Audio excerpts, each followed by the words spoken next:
Antes de ser médico, eu já era cristão. Eu acho que tudo que eu sou, que eu cresci, tem o dedo dele. Eu não consigo acordar sem falar com ele. Eu não consigo começar uma cirurgia sem falar com ele. Eu não consigo dormir sem falar com ele. Alopecia é sinônimo de queda de cabelo. Muitas pessoas que às vezes perdem seus cabelos chegam até a ficar deprimidos e a depressão tira toda a força da pessoa. Para nós já é difícil ficar sem cabelo. Para as mulheres é uma coisa que é impraticável. Elas vão usar uma prótese, um lenço. Para elas socialmente é muito difícil. O transplante não é a cura da calvície. É simplesmente uma transferência de cabelo. O que pode dar errado num transplante mal feito aqui no Brasil? Riscos de infecção, um transplante mal sucedido. O paciente pode morrer? Aqui você parece um profissional da música sertaneja. Eu sempre gostei de música sertaneja, sou de Goiás. Amigo, a vida não tá fácil, é trabalho, é aço, é duro, é patrão, trânsito, confusão.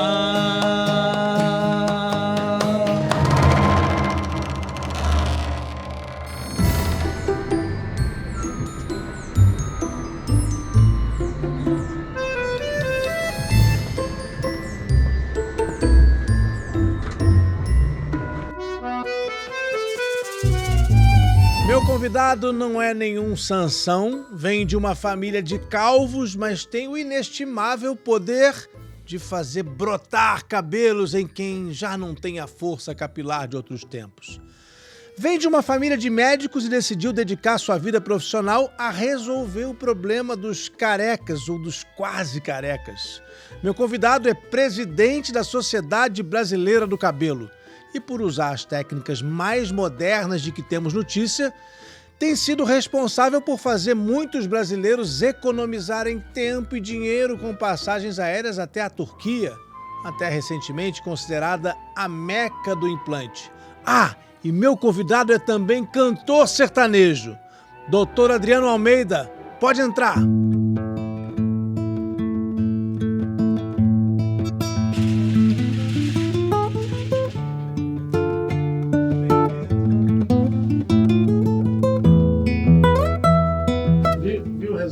Então, hein?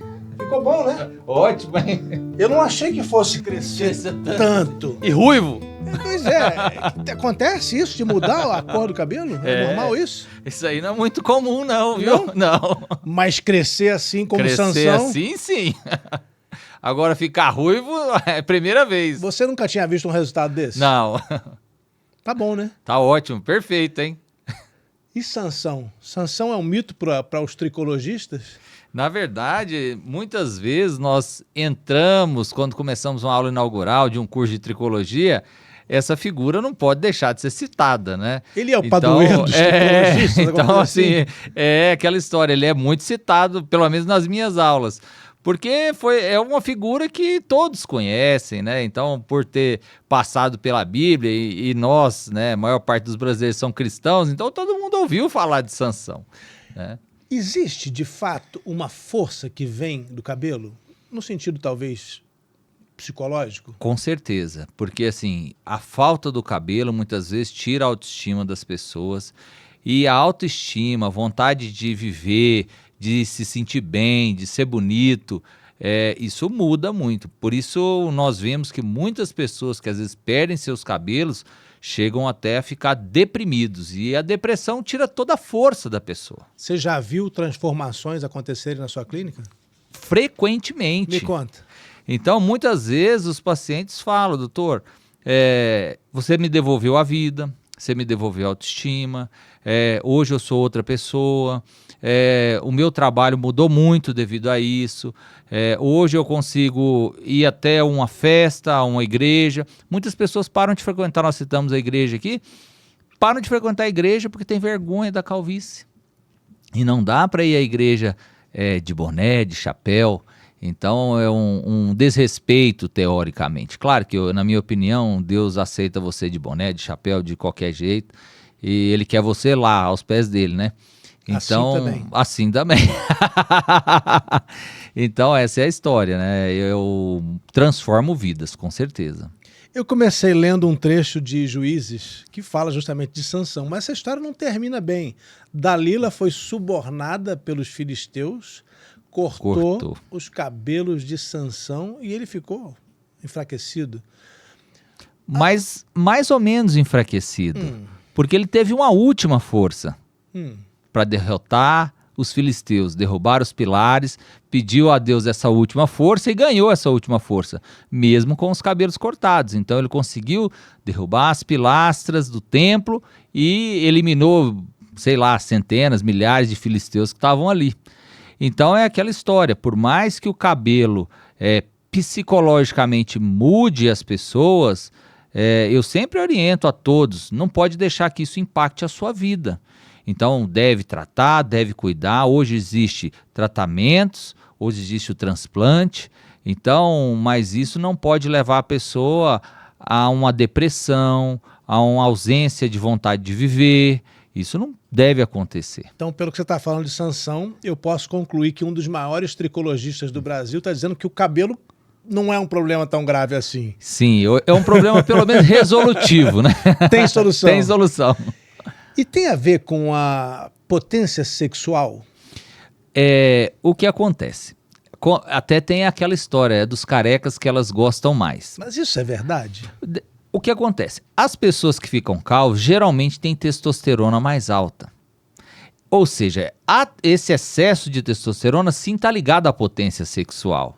Então, quanto mais pelo, para quem tem alopecia androgenética, quanto mais careca, mais virilidade sim, porque geralmente tem mais hormônios sexuais, mais testosterona. Quanto mais careca, mais potência sexual? Mais potência sexual. É por isso que você receita junto a tadalafila? A tadalafila muitas vezes é usada no pós-operatório para melhorar, porque a tadalafila é um vasodilatador periférico. Ou seja, melhora o aporte de sangue na periferia. Hoje a tadalafila é usada para muitas coisas, por exemplo, DPOC, pessoas que têm dificuldade de respirar, seja porque fumou ou por outro motivo, usa tadalafila ou sildenafila para melhorar a oxigenação dos pulmões.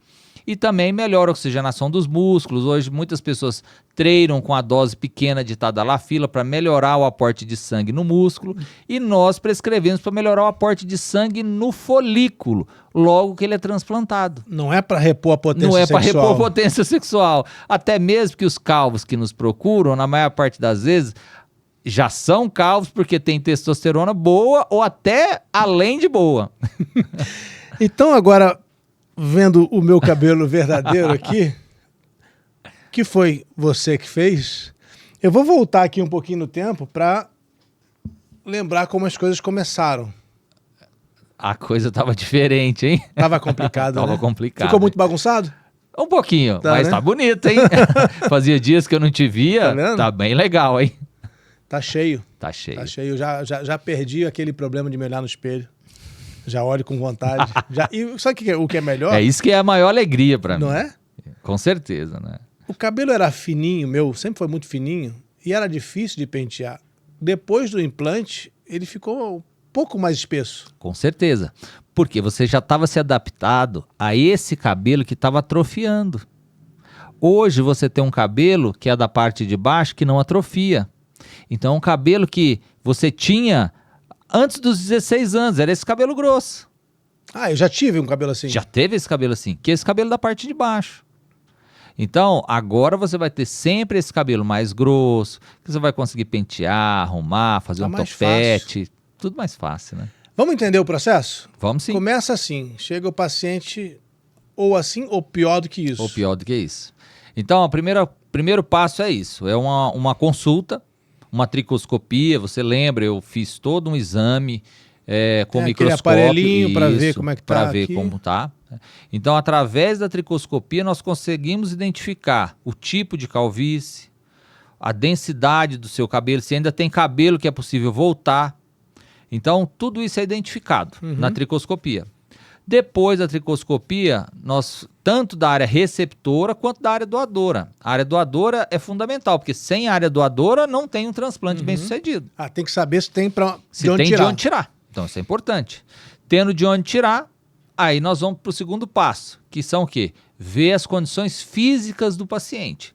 Então, se o paciente está bem cardiologicamente, porque nós fazemos um transplante sob sedação, o paciente dorme, ele não sente dor, né? Como você citou a Turquia aí, a Turquia, a maior parte dos transplantes é feito por não médicos.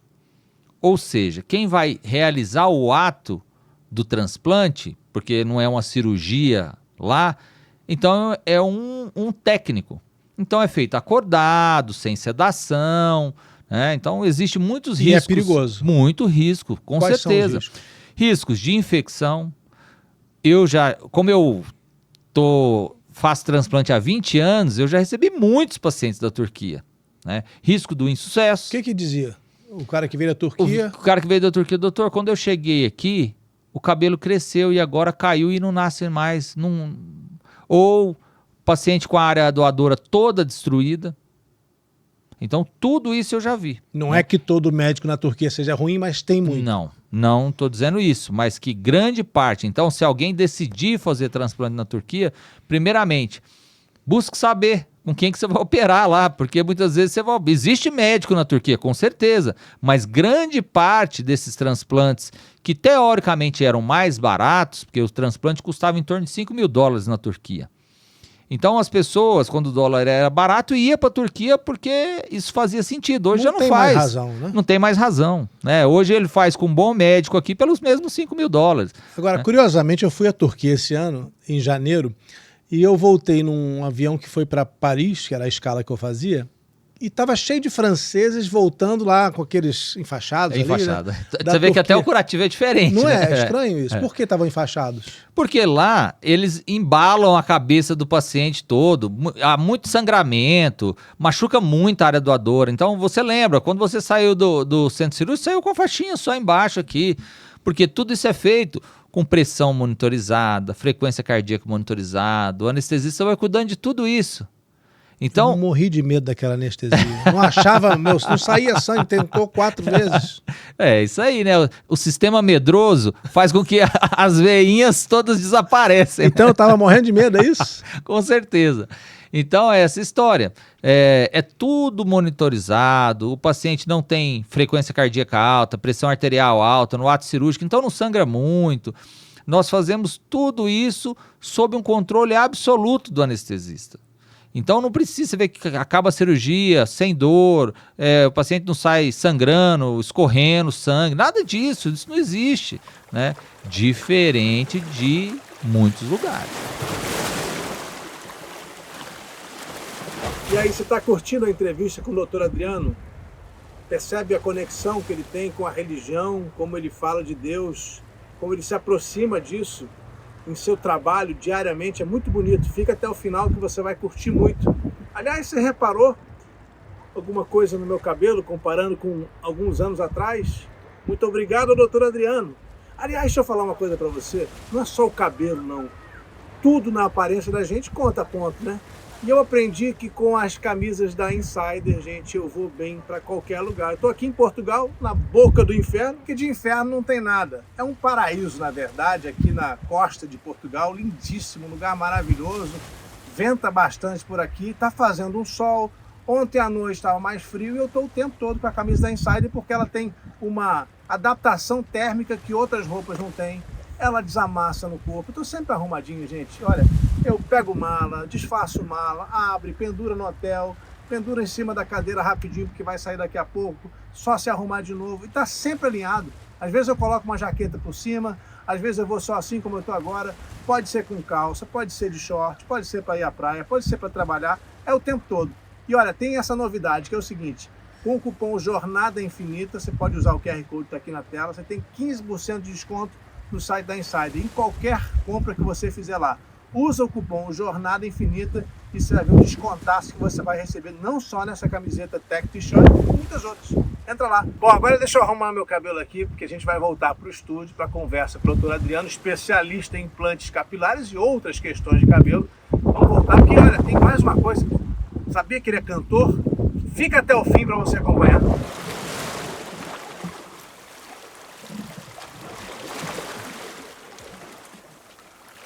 Você falou da Turquia, Mas aqui no Brasil eu já estou vendo transplante de R$8.000 a R$80.000. Certo. Tem de todos os valores.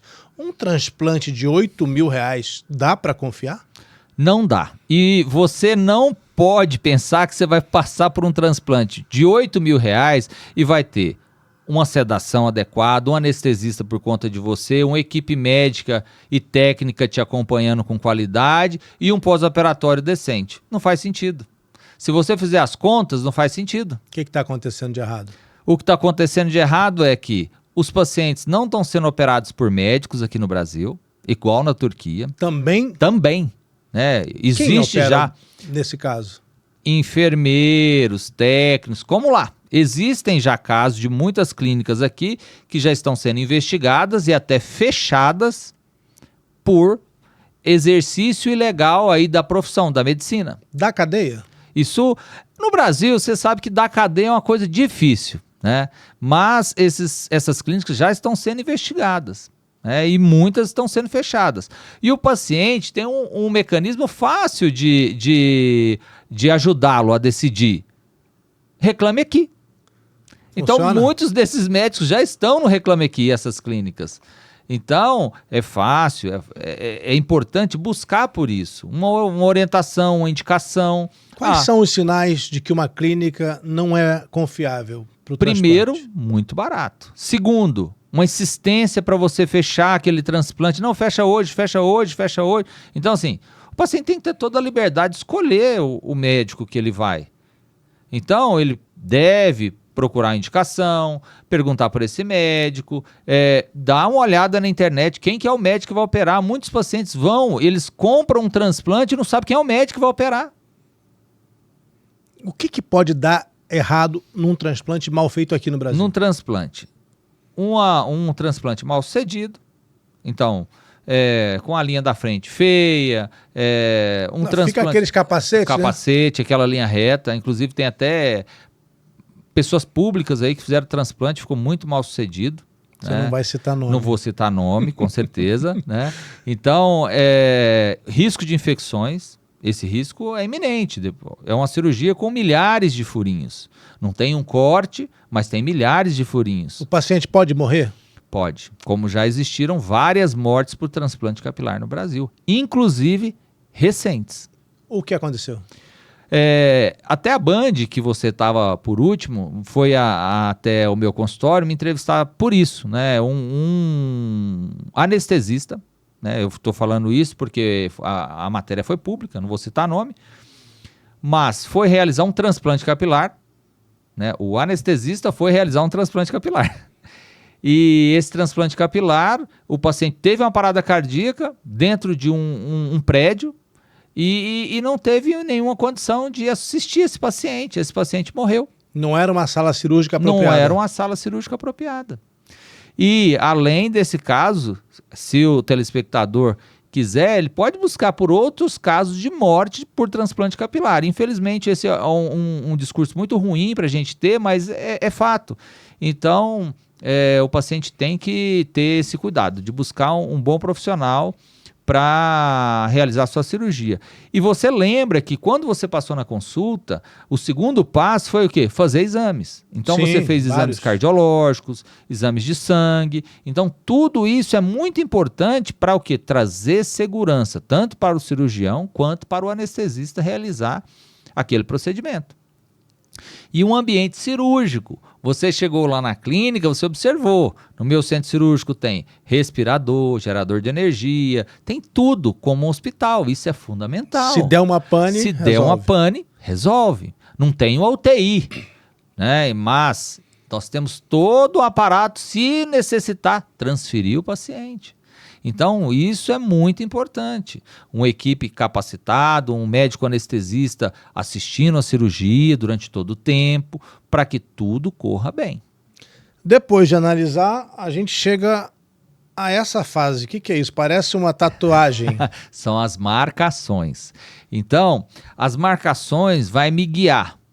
Linha do cabelo, até onde que eu quero fazer esse cabelo, ângulo do cabelo, Porque muitas vezes o paciente vai até o médico realizar, ou até a Turquia que você citou, ele volta com o cabelo, só que o cabelo tudo assim.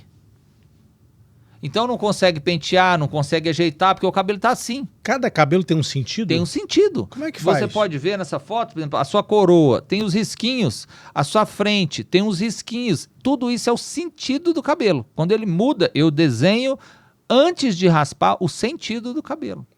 E eu já deixo delimitado a área doadora de área receptora. Por quê? Se eu subo muito a área doadora, se eu venho muito perto da coroa, o que eu faço? Eu posso correr um risco de transferir um cabelo doente. Então o cabelo... Doente quer dizer fraco que vai cair. Fraco que vai cair, né? Porque nós temos duas áreas embriológicas na cabeça. O ápice da cabeça, que é onde o cabelo enfraquece, deriva da crista neural. E a parte de baixo deriva da mesoderma. Então eu tenho que tirar cabelo da mesoderma, que é um cabelo que não enfraquece, e passar para a parte de cima. Explica aí, crista neural, o que é? Quando você está lá na divisão embriológica, as célulazinhas lá na barriga da mãe, a nossa formação, a formação da nossa cabeça é diferente. A pele do couro cabeludo não forma de uma vez só. Então parte tem uma origem embriológica, que é a mesoderma, que é a parte de baixo, e a parte de cima, depois, tem origem na crista neural. Então tem cabelos que são mais profundos e menos profundos. Isso, um cabelo que cai, que é a parte de cima, que sofre a ação da testosterona, e o de baixo, que não sofre a ação da testosterona. Por isso, o princípio do transplante capilar é retirar cabelo da parte de baixo e colocar na parte de cima. Se eu tirasse, por exemplo, da coroa e colocasse na frente, ia cair igual. Então, realmente, está explicado que é dos carecas que elas gostam mais. Que elas gostam mais. Tem razão. Em relação à virilidade, sim. Você falou que a gente pode tirar cabelo de um monte de lugar. O meu foi tirado daqui de trás. Certo. Né? Foi toda essa área aqui, se eu não me engano. Sim. E um pouquinho daqui também, né? Da lateral também. Da lateral também, que ficou um pouco ralo, depois foi crescendo. Quais são os outros lugares possíveis? Nós podemos tirar cabelo da barba, do tórax, porém... Mas você não gosta muito. Não, eu não tiro. Raramente eu fazer um transplante de pelo de corpo. Por quê? Esse cabelo não cresce igual, esse cabelo tem uma espessura diferente, então esse cabelo não fica natural. Tem algum tipo de cabelo especial escondido em alguma parte do corpo? Por exemplo, o cabelo do ânus é bom? Não, também não é, porque ele é muito fino, né? Os pelos do corpo são muito finos. Os pelos púbicos? São muito grossos, né? Sovaco? Não, esses pelos, geralmente, eles são usados, aquela história, para quando o paciente não tem área doadora. Aí sim nós tiramos. Teve um amigo meu que foi fazer o transplante, e está muito chateado, inclusive, porque ele fez arrancar a barba toda dele. Ele nem gostou do resultado, mas já está ficando calvo de novo. O que acontece? O que pode ter acontecido nesse caso? Porque esse pelo do corpo, ele está sujeito à queda, né? Os estudos mostram que eles não duram tanto quanto os da cabeça, tá? Esse resultado, talvez ele não tenha gostado, porque não fica tão natural. Na verdade, Rodrigo, o body hair aí, que agora virou moda de transplante, né? Isso já foi usado no passado, que é tirar pelo do corpo e colocar na cabeça. Tá. Eu faço transplante há 20 anos, nós já fizemos tudo quanto é estudos aí no passado. Já testei isso, não fica esteticamente legal, né? Isso vai e volta, né? Então, hoje, muitas vezes, o médico indica para o paciente, ó, nós vamos tirar do seu corpo para te transferir mais. Mas fazer uma transferência para o cabelo ficar inestético, eu acho que é uma bobagem. É melhor você ter um cabelo mais ralo, mais natural. E aí, o que acontece se o seu paciente tem muito pouco cabelo? Às vezes eu contraindico. Eu falo, olha, é melhor você buscar uma prótese, buscar outra solução, porque o transplante... Prótese? Uma prótese. Eu pensei que a peruca tivesse extinção. Não? Não. Para quem não tem área doadora, não. Né? Ou... Então eu vou guardar aqui. E guarda a sua. Mas você não vai ficar careca, porque foi eu que fiz. Ou aquela história, faz uma área só, por exemplo, faz só a frente, que é o visível, deixa a coroa. Né? Isso é uma possibilidade para quem tem pouca área doadora. Se um paciente disser, eu quero tirar da barba, você não tira? Tiro.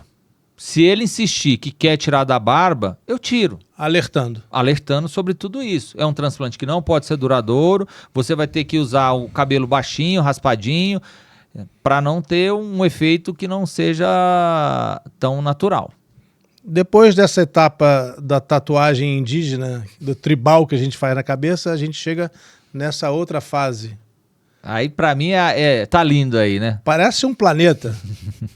É isso, aí já estão todas as unidades foliculares inseridas nos seus orifícios. Então, assim, nós fazemos, primeiro, eu faço as incisões. Você é um especialista em fazer inserções em orifícios. Isso, com certeza. Essa é a sua especialidade. É a minha especialidade. Então, eu faço todas as incisões prévias, porque você pode depositar o cabelo diretamente. Porém, o instrumental que deposita o cabelo, ele é cilíndrico, redondo.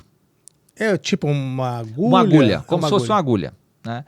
E ele deixa o orifício deprimido. Então, se eu olho para o seu cabelo, não tem nada, não fica para baixo os buraquinhos que nascem no seu cabelo.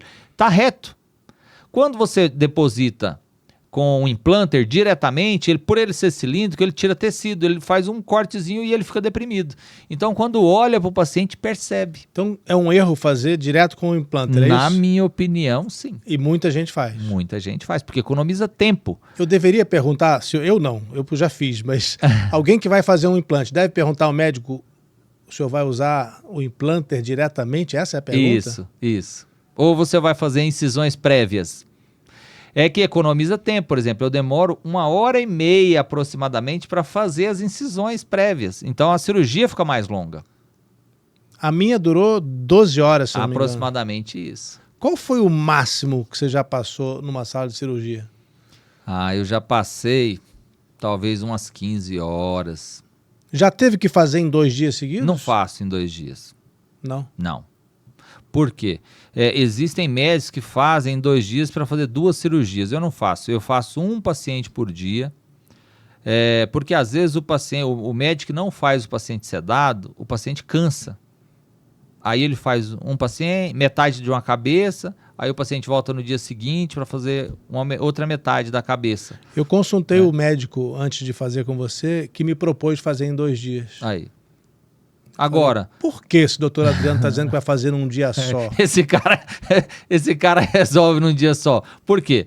Você não mexe, você não sofre, você não me incomoda, eu posso ficar focado em você, porque você está anestesiado. E aí a cirurgia em contrapartida também fica mais longa. Então essa é a história. Mas 12 horas é um tempo um pouco exaustivo. Exaustivo. Como é que você se prepara para ficar 12 horas fazendo algo que é muito meticuloso? Geralmente eu intercalo às vezes os dias das cirurgias. Não vai fazer uma seguida da outra? Não faço, às vezes eu faço. Acontece de ter uma segunda, terça e eventualmente acontece. Não é o ideal. Né? Mas não são situações ideais, né? Então, geralmente eu intercalo. Eu sou uma pessoa que tem uma vida muito comedida. Então, assim, eu não fumo, eu bebo muito pouco, eu faço exercício físico. Então, eu faço tudo isso. A minha vida é muito cronometrada. Até para nós estarmos aqui, você percebeu que a minha vida é bem cronometrada. Então, eu sou uma pessoa muito focado. Minha vida é trabalho e família. Você só está no consultório de quarta a sexta? De quarta até quinta. Até quinta. Segunda, terça e quarta, às vezes quinta. Tá. Sexta eu não trabalho no consultório. Então eu sempre, meus finais de semana, eu descanso, eu estudo. Calma que você vai me contar esse fim de semana ali, no segundo ato, eu sei que tem umas histórias boas aí. Então, eu sempre procuro arejar minha cabeça, ter uma vida de paz, né? Então, para você poder estar focado no que você está fazendo. A sua cabeça era muito arejada antes. Sim. Era, né? Era. Como é que foi? Você cedo percebeu que seria calvo? Eu sou de uma família de calvo. Meu pai é completamente calvo. Então, aos 16 anos, eu comecei a perder cabelo. E meu pai, por ser médico no interior, então sempre recebe visita de todos os representantes. Então, logo que começou a finasterida no Brasil, meu pai recebeu visita, tem um remédio aqui para calvície. E eu perdendo cabelo, ele já falou para mim, tem um remédio para cabelo. Então, eu comecei a tomar finasterida aos 16 anos. Eu tomo finasterida há 31 anos. E continua tomando? Continuo tomando. Lembro que eu sempre falo para todos vocês que fazem transplante, o transplante não é a cura da calvície. O transplante é simplesmente uma transferência de cabelos. Por isso que no seu pós-operatório, você teve o quê? Tratamentos. Então, eu te deixei medicamentos para usar em casa. Foi essa fase aqui. Olha eu não aí. gosto de lembrar, não. As casquinhas ainda estavam aí, hein? Durou uns 15 dias. Isso mesmo, uns 15 dias. Aí com 15 dias você vai no consultório, minha equipe remove todas as casquinhas, se tiverem algumas ainda, e aí o cabelo começa a crescer. Eu fui até num show, num teatro, no dia seguinte, mas eu fui com um lenço na cabeça, porque não dava para parecer com essas casquinhas. Não dava.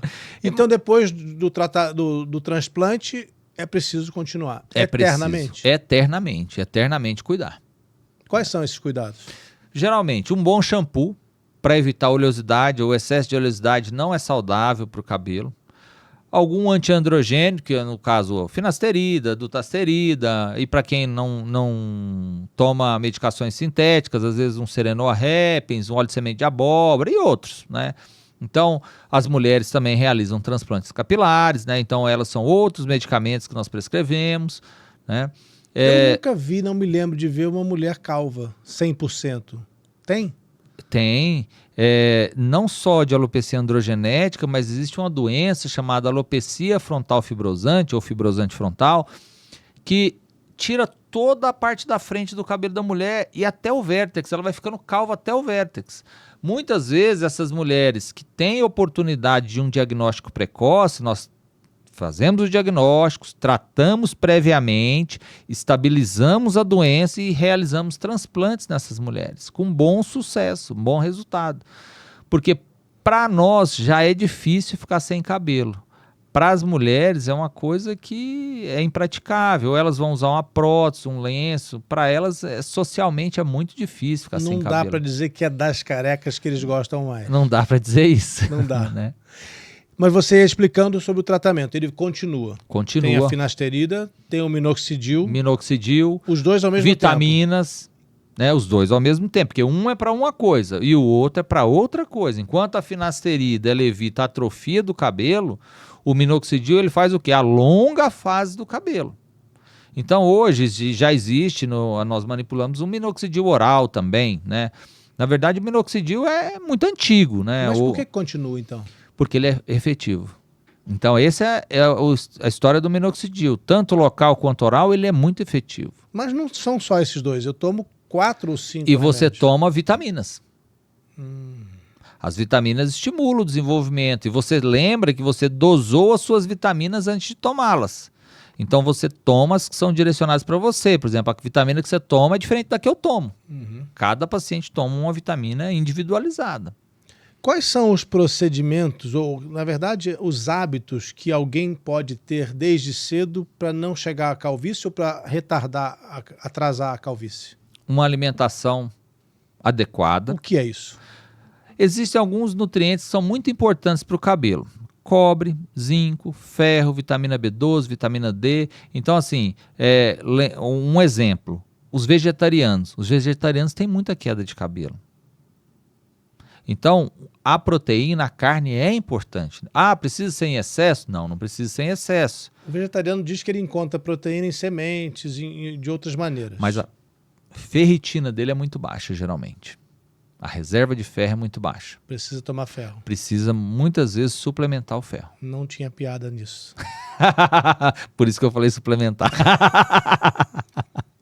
Então, comer bem significa... Comer carne é bom para o cabelo. Carne, legumes, as frutas, né? O que não precisa? Açúcar e carboidrato. Isso não vai ajudar em nada o cabelo. Nada. Não. Isso não é uma alimentação desnecessária para o cabelo. Um jovem que está começando, como você, aos 16 anos, percebe que o cabelo não vai durar muito. Qual é o alimento que ele deve reforçar? Carne.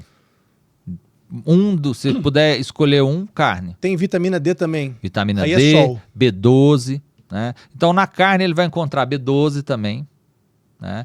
Nos frutos do mar, nos peixes, a D. Não só na bovina, ou é a bovina de que você estava falando? Não. A importante é a bovina. Importante é a bovina. Não vale o frango? O frango tem menos ferro. Porco. Né? O porco tem mais. Então, primeiro a de gado, depois a de porco, depois a de frango. Isso vindo de um filho de fazendeiro de gado é um pouco tendencioso. Não, mas agora não é tendencioso, é necessário. O que mais? Além da alimentação. E um diagnóstico precoce, porque às vezes, na questão genética, não tem como você evitar, porque você já herdou esse gene.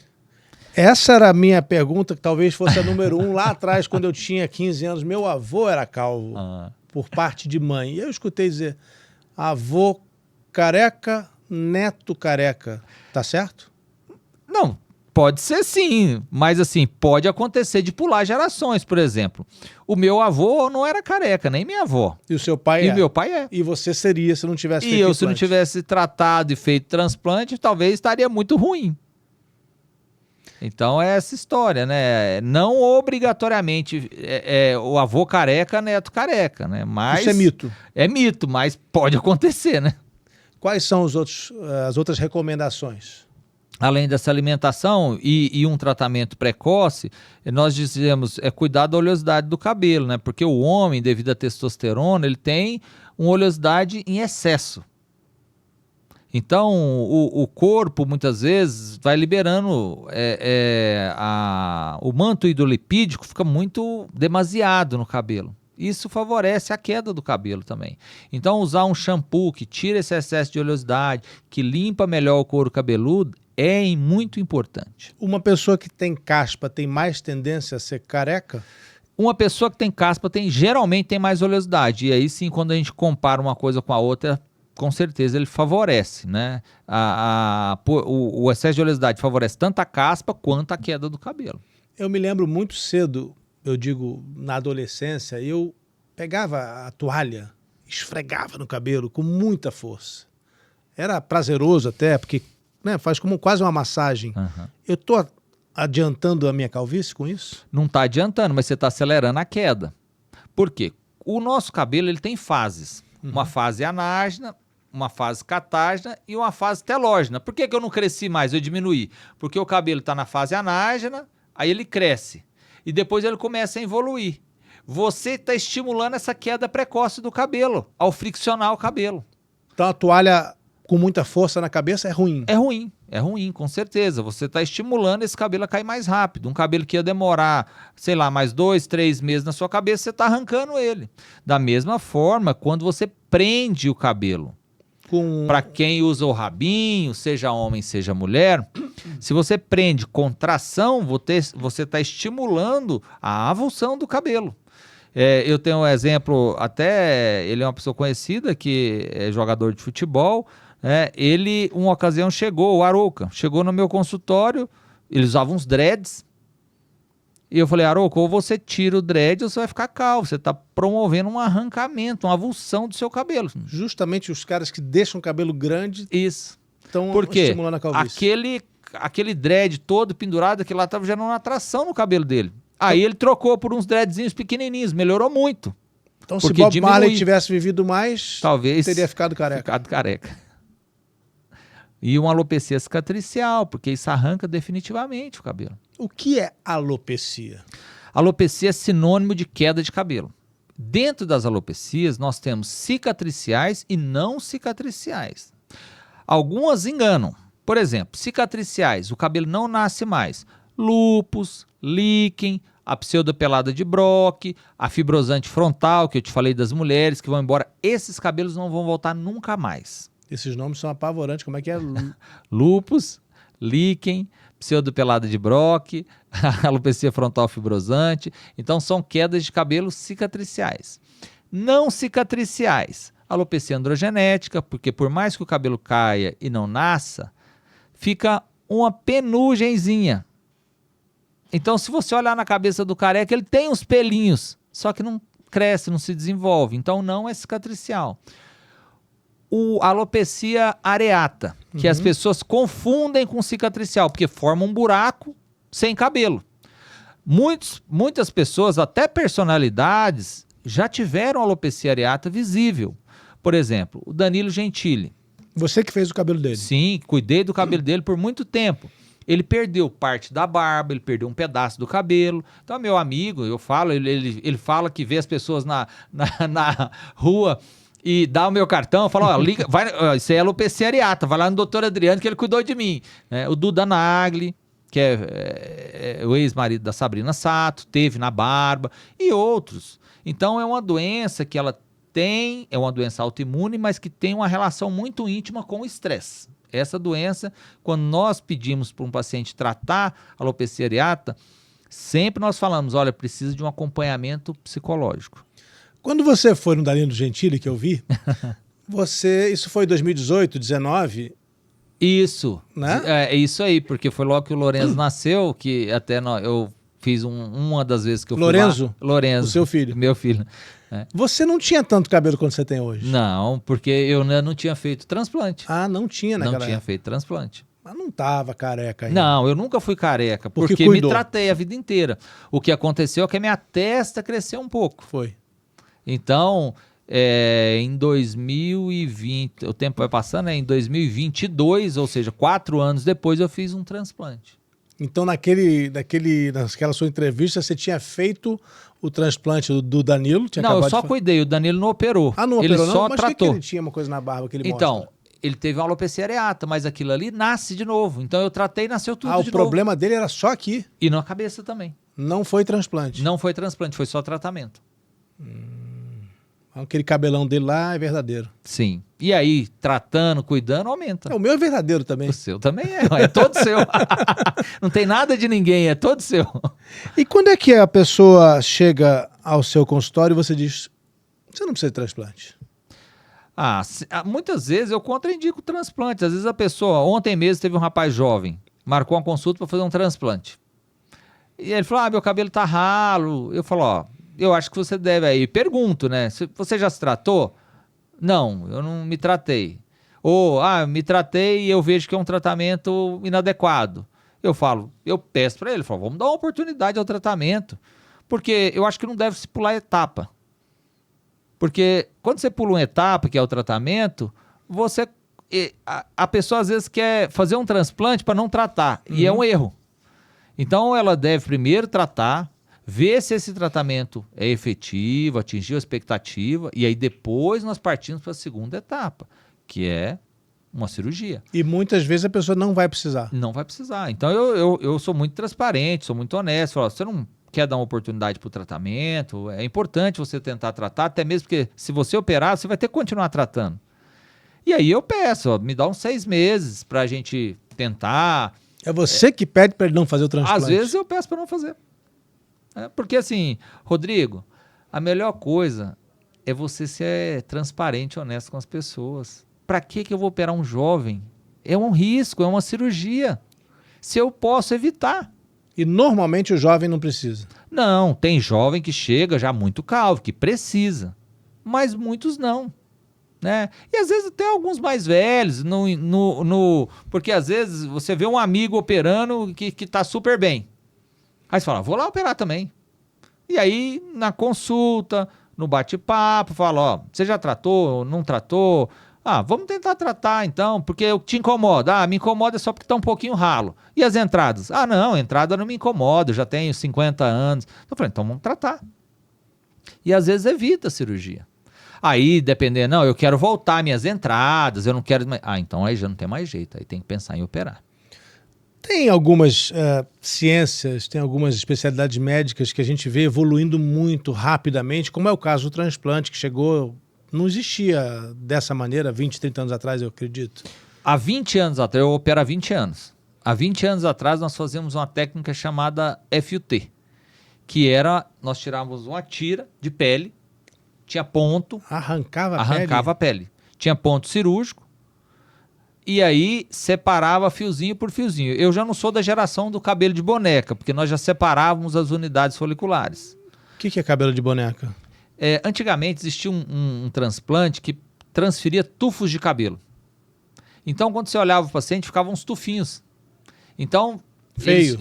Feio, não era nada estético. Aí chamava esses cabelos de cabelo de boneca. Então, eu já não sou dessa geração. De 20 anos para cá, que eu comecei a fazer transplante capilar, esse transplante não é realizado mais dessa maneira. Mas era realizado com corte da pele, e aí tinha ponto cirúrgico, e nós transferíamos esse cabelo depois de separar eles no microscópio, unidade folicular por unidade folicular.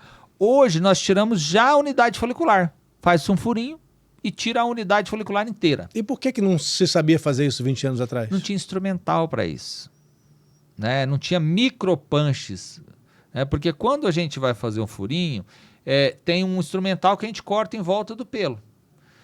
Já existiam os macropunches, só que eles tiravam vários. Isso, blocos de cabelo. Aí ficava inestético. Qual é o material dessa ferramenta? Aço cirúrgico e a medida, eu uso 0,8 milímetros. Como uma lapiseira 0,8? Como uma lapiseira 0,8. É bem fininho. Não tem diamante na ponta? Não. A safira, já que parece um diamante, já é o que eu uso para fazer o furinho. Então como é que é o processo? Eu tiro primeiro, isso vai para uma mesa. Por exemplo, no meu caso aqui de Tirei trás. Um fiozinho, uma unidade folicular sua. Aí separou na mesa. Vai separar numa mesa.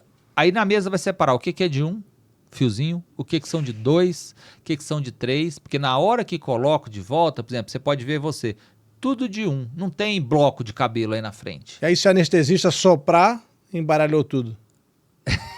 É que isso fica dentro de soro fisiológico, se ele soprar não vai acontecer nada. Tá. Né? E aí, tudo isso vai ser separado, para depois voltar para você. Aí volta o que é de 1, o que é de 2, o que é de 3, num degradê também. Tipo 1, tipo 2, tipo 3. Para onde está indo, para que lado? Para que lado, aí o ângulo que o cabelo vai ser direcionado, aí eu faço... Por isso que assim, não dá para delegar o transplante, não dá para ser um técnico só que vai fazer. Porque o resultado final vai depender disso. Qual é o conhecimento que um médico tricologista tem que outros médicos não têm? Qual é a grande ciência? Primeiro, você tem que ter, eu digo sempre, quando eu começo a primeira aula, tem que ser uma pessoa muito paciente. Eu jamais teria paciência para fazer o que você faz. É isso. Porque assim, para mim, um dia de cirurgia é uma terapia. Parece que eu tô aqui envolvido naquilo ali para mim, parece que aquilo lá é um alívio para minha cabeça. Então, pimenta na cabeça dos outros é bom, né? Então, aquilo para mim é um alívio, é um prazer. Então, você vai fazer com capricho, com dedicação, e cada fiozinho que você depois vê nascendo no ângulo certo, arrumadinho, como eu tô vendo seu cabelo, um topete. Então, isso para mim é o prazer da minha vida. Eu me dedico a isso com todo amor, com toda paixão. Tem que ser um pouco desenhista? Totalmente. Porque, não só porque você vê que eu desenho aqui... tudo à mão, porque eu já começo a enxergar o seu cabelo, é o visagismo, né? A enxergar o seu cabelo antes dele existir. Então, às vezes você vai no médico, às vezes vê na internet um médico com um laserzinho, todo mundo com a testa igual. Não existe isso. Então, visagismo não é só uma palavra da moda para vender corte de cabelo. Não. Seu cabelo tem que ficar bonito, harmônico com o seu rosto. Tudo isso é importante. No meu caso, o que você pensou aqui? No seu caso, por exemplo, você lembra que eu falei, não faz botox na véspera da cirurgia, porque eu preciso ver como seu cabelo foi no passado. A sua própria anatomia vai dizer isso. Que negócio de botox você tá falando aí? Eu não fiz botox. Não, eu peço pro paciente não fazer botox na véspera da cirurgia. Por quê? A mímica facial do paciente é muito importante para mim. Se o paciente chega com a cabeça toda raspada, isso bagunça muito a minha vida. Tem nem como saber. Por quê? Eu quero ver o ângulo do cabelo remanescente do paciente para ficar o mais natural possível. Eu tinha um cabelinho aqui que era um redemoinho. Como é que você resolveu isso? Fiz igual. Ah, manteve? Mantive igual. Mas não tem mais, eu não sinto porque mais. Porque ele tá mais grosso. Porque agora você tem um cabelo mais grosso. Então esse é o detalhe. Ficou bom. Eu queria também saber, porque eu acabei te interrompendo, que outras coisas devemos não fazer para não perder cabelo? Eu falei da toalha, o que mais? Secador, né? Não sempre é bom? Respeitar os limites, né? Então, tanto o aquecimento do secador, da chapinha, isso quebra o cabelo, danifica o cabelo. Então, se você vai secar o cabelo, sempre respeitar uns 20 centímetros, uma certa distância do cabelo. Os procedimentos químicos. Os cabeleireiros e cabeleireiras sabem disso? Sabem. Respeitam essa distância? Pelo menos os que são orientados por mim, os que assistem meus podcasts, minhas orientações, sabem disso. Porque o cabelo é uma proteína, Rodrigo. Deixa a dica aí, onde é que as pessoas veem teu podcast? Pode assistir no meu Instagram, cada quinta-feira, toda terça-feira, perdão, que hoje é quinta, eu tô com quinta na cabeça. Toda terça, a cada 15 dias eu faço cuidando do seu cabelo, tá no meu Instagram. Então, cada 15 dias, às 21 horas, as pessoas podem entrar, pode fazer pergunta ao vivo, pode fazer pergunta ao vivo. Então, é sempre um prazer. Eu dedico meia hora para bater papo, tirar dúvida de todo mundo que entra. Entra paciente dos Estados Unidos, brinca, bate papo, conta histórias deles, né, de sucesso deles. Eu não tinha cabelo, o doutor Adriano me ajudou. Então, é muito legal. Né? É um momento de interação que eu tenho a cada 15 dias, às terças-feiras, 21 horas. E ali você ensina o que não fazer também. Ensino o que não fazer também. Toalha com muita força, secador muito perto da cabeça é ruim. Os alisamentos tem que ter cuidado, principalmente as mulheres. Então, assim, nunca sobrepor. Por exemplo, coloriu o cabelo, espera uns dias, hidrata antes de fazer um alisamento. Porque muitas vezes ela quer preparar para uma festa. Ela quer pintar, alisar, fazer escova para ficar bonita num dia só. Isso não existe. Isso é muito dano para um dia só. Então, deve se programar. Né? Então, eu vou alisar? Tudo bem. Alisa o seu cabelinho, faz algumas sessões de hidratação, pinta na véspera, porque o pintar a pessoa quer estar bonito, não quer estar com as raízes brancas, né, as mulheres. Então, deixa para pintar por último. Hidrata o cabelo. Então, esses cuidados são importantes. O cabelo é uma proteína. Se você aquece demais essa proteína, você desnatura essa proteína. Ele é puramente proteína? Pura proteína e água. Então, se você tem um exemplo que eu sempre cito, se você tem um bife cru e você encosta ele numa chapa, você nunca mais vai ter bife cru. Então, se você pega o seu cabelo e aquece ele demais, né, pode até comparar não só o secador a uma chapa, a chapinha, nunca mais você vai ter um cabelo. Nunca mais mesmo? Nunca mais mesmo. Você está queimando... Se você danificou ele, nunca mais mesmo. Claro, eu sequei com o secador, passei a chapinha rapidamente, não atingi uma temperatura para fritar ou cozinhar o cabelo. Não, ele vai continuar normal, né? Porque quando você aquece o cabelo, você quebra as pontes, nós chamamos pontes de hidrogênio. Então o cabelo alisa, mas depois que molha, ele volta com a formação original. Mas volta com problema. Não, não, nesse caso... Nesse caso, não. Se você só secou adequadamente, quebrou as pontes de hidrogênio, ele volta, depois você lava, ele volta a ficar, por exemplo, enrolado. Se você quebra as pontes de sulfeto do cabelo, que é através do alisamento, aí ele quebra, ele modula o cabelo. Então, depois que você modulou, ele não volta mais à forma original. Isso então, se você fizer o quê? O alisamento. Não, mas o que está errado nesse alisamento? Não está errado. Quando você quer alisar, você faz isso, quebra as pontes de sulfeto. Então quebrou. Tudo bem. Aí você hidrata, cuida dele. Né? Então não está errado. É isso que os alisamentos fazem. Só que o cabelo fica mais suscetível. Então aí você tem que cuidar, hidratar, para que ele não se parta. Que aí nós chamamos corte químico. Você já ouviu falar disso? Não. O corte químico é isso. Quando começou o alisamento no Brasil, que eu faço isso há muitos anos, né? Você faz alisamento? Não, que eu cuido de cabelo há muitos anos, né? Então eu vi isso no Brasil. Rodrigo, chegava pessoas carecas no consultório.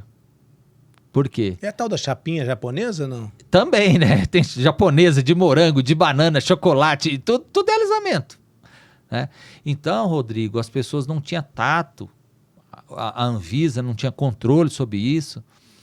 E ainda tinha os cabeleireiros alquimistas que misturavam o formol com isso, com aquilo. Às vezes quebrava o cabelo da pessoa inteira. Por dentro? Tudo, derretia o cabelo, Rodrigo. A pessoa raspava, passava a máquina.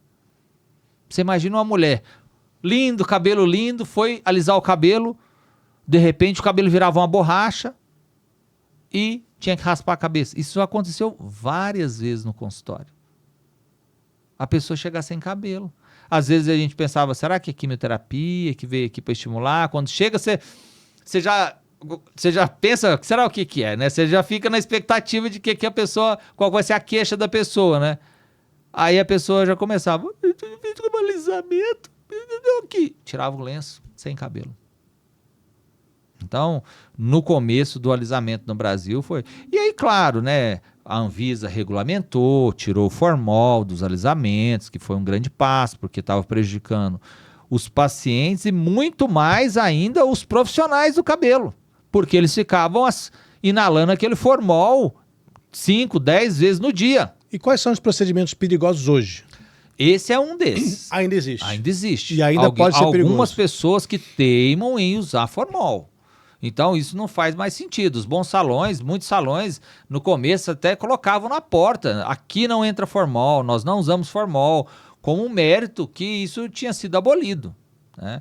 Então isso é muito perigoso. Eu adoro tomar banho quente. Muito quente. Eu estou fazendo mal ao meu cabelo. Está fazendo mal ao seu cabelo. Porque você está estimulando a glândula sebácea, você dilata a glândula sebácea, ela deixa o seu cabelo mais oleoso, né? Isso vai levar à calvície. Isso pode favorecer a dermatite, pode favorecer a calvície. O que mais que eu não posso fazer? Vamos lá. O que mais, hein? E agora me pegou no contrapé.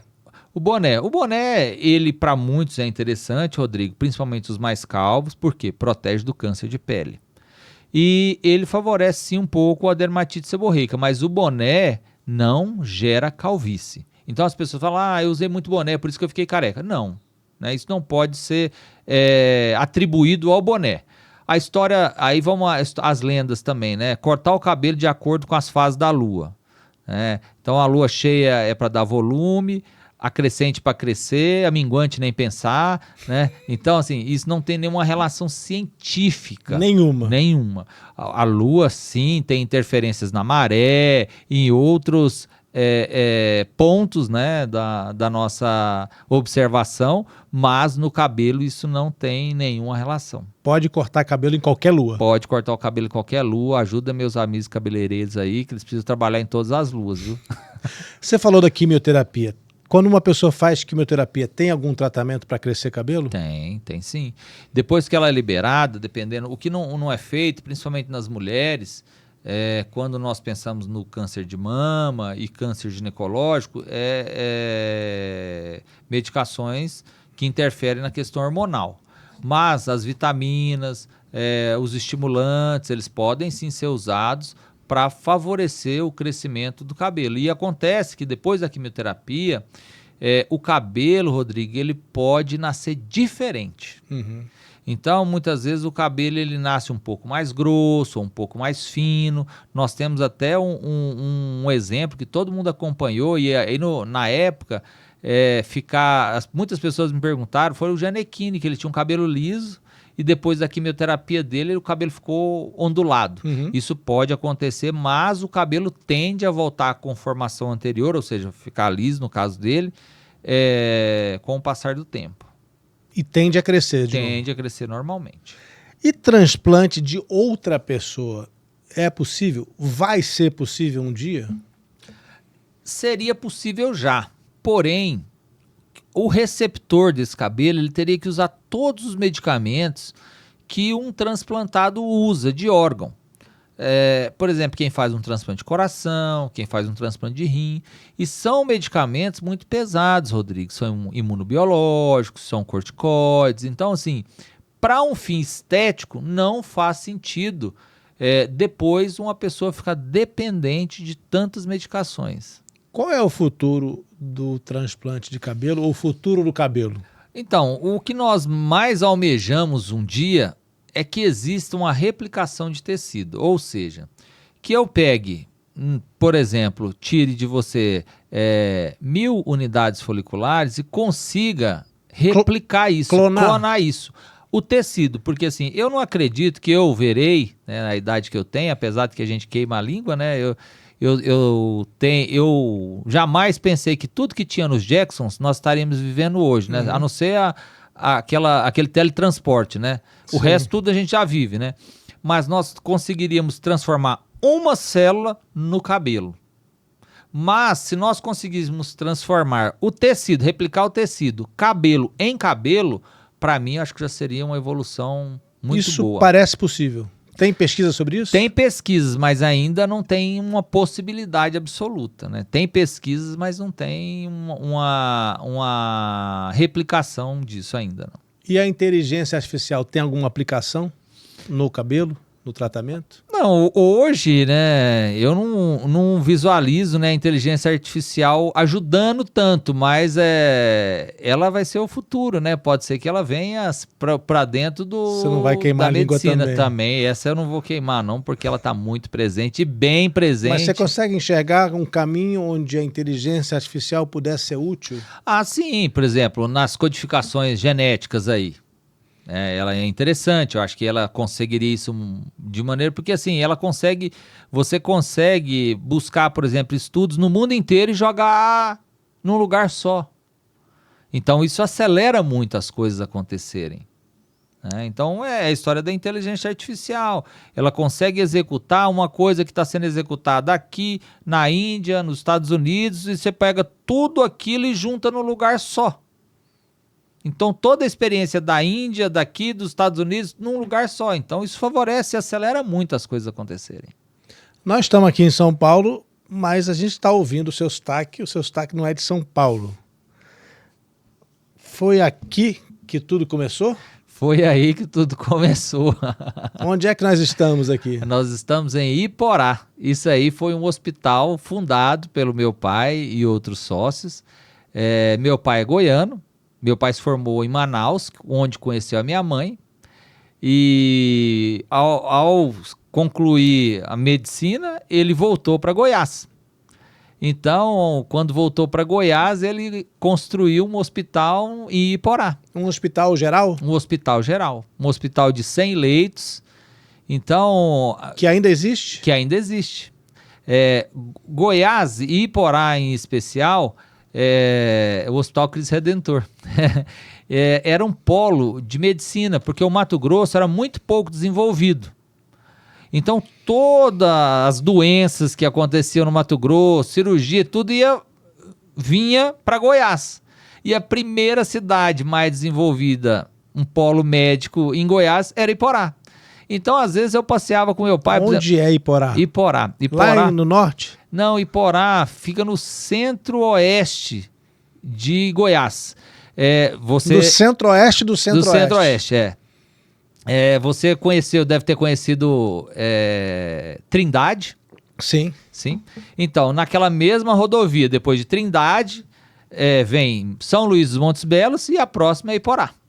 E lá está o hospital do seu pai? E lá está o hospital, que hoje já não é mais do meu pai, que meu pai se aposentou já, hoje ele faz outras coisas, e lá tem o Hospital Cristo Redentor até hoje.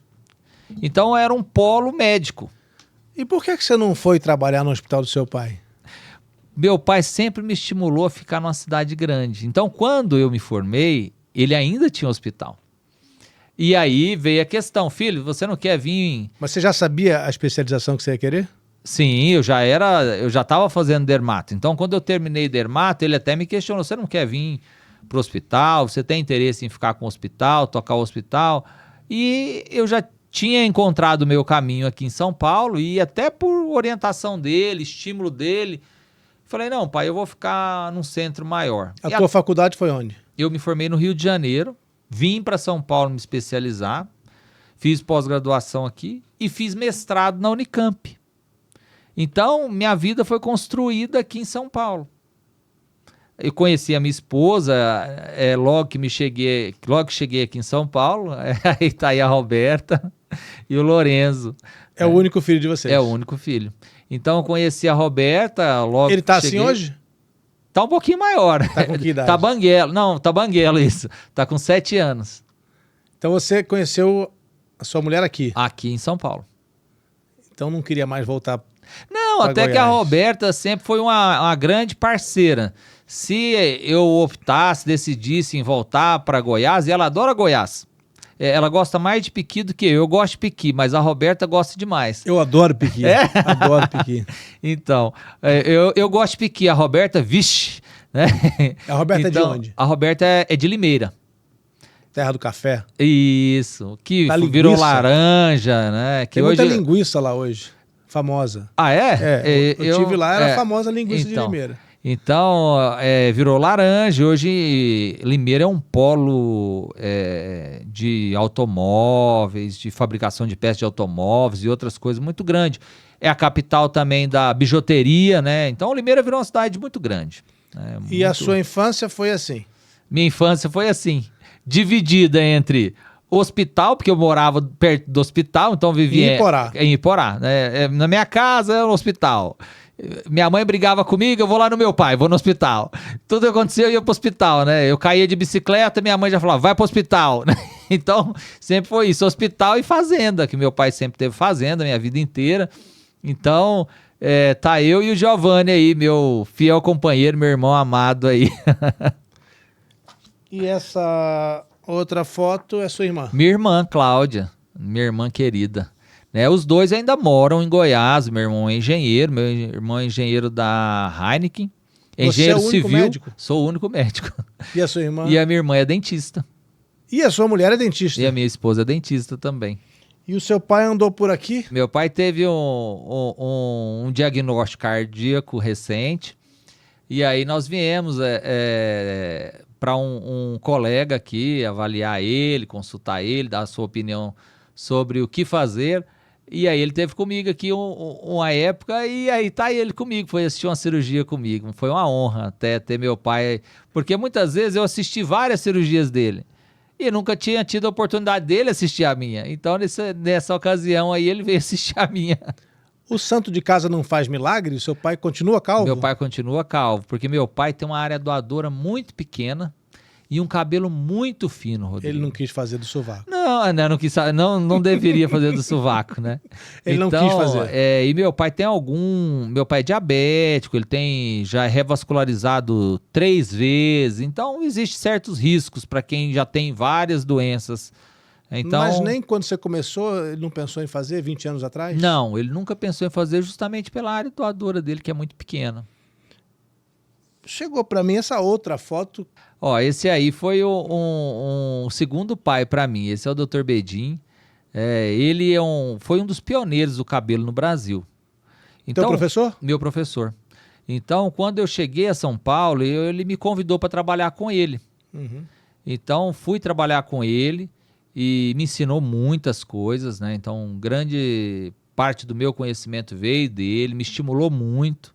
Então, ele é aquela pessoa que não te dá o peixe, ele te ensina a pescar. Então, ele me ensinou a pescar mesmo. Ele é vivo? Vivo, uma pessoa que gosto muito, né? Amo bastante. Ele é uma pessoa que eu tenho grande admiração por ele. E você transmite o seu conhecimento também? Com certeza. Por anos eu dei aula, Rodrigo, até virar pai. Porque geralmente ministrar aula para médico é uma tarefa para o fim de semana, porque o médico tem o seu dia a dia. Uhum. Então, por anos eu ministrei aula, né? Então, quando o Lorenzo nasceu, que eu decidi diminuir isso, eventualmente fiz cursos no meu consultório mesmo. E claro, né, quem trabalha comigo acaba ganhando meu conhecimento. Eu sou uma pessoa muito generosa com isso, como várias pessoas foram comigo. Então o conhecimento eu acho que é para ser difundido, não para ser pelas redes sociais você também guardado. Divulga? Sim, divulgo muito, né? Falo muito, né? E essa história. Aí parei de ministrar aula um pouco porque eu queria ter meus finais de semana. Você é um médico evangélico? Sou médico evangélico. Não é tão comum assim que a ciência e a religião se unam, mas eu percebo que há uma tendência hoje de médicos religiosos. É aquela história, né? Eu acho que antes de ser médico, eu já era cristão. Então, eu fui criado em berço católico até a minha adolescência. Depois que eu tive uma tendência a ir mais para o protestantismo do que para ficar no catolicismo. Então fui batizado na igreja católica, fiz primeira comunhão. Eu morava em frente a uma igreja. Então minha escolinha era da freira, eu estudei escola de freira. Fiz primeira comunhão, mas eu sempre tive uma ligação muito forte com Deus desde criança. Então assim, seja na igreja católica, depois fui para a igreja batista. Mas eu nunca, em toda a minha vida, não deixei de estar muito apegado a Deus. Então foi uma coisa, sei lá, Tem coisa que eu acho que não se explica, né? Mas Como é eu que é essa sempre tua fui- relação com Deus? Ela é diária, permanente, é muito forte. Pode me contar um pouco como é que isso se dá dentro de você? Posso beber uma água? Claro.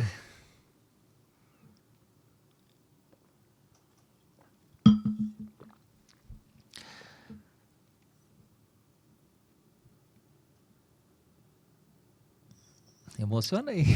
É? É. Por quê?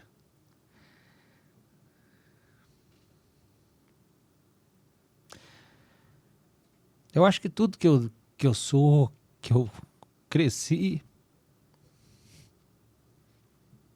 tem o dedo dele.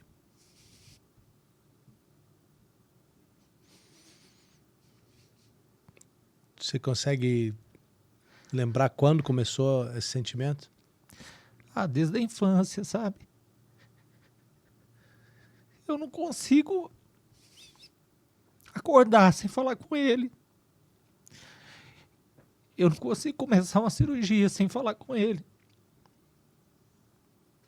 Eu não consigo dormir sem falar com ele.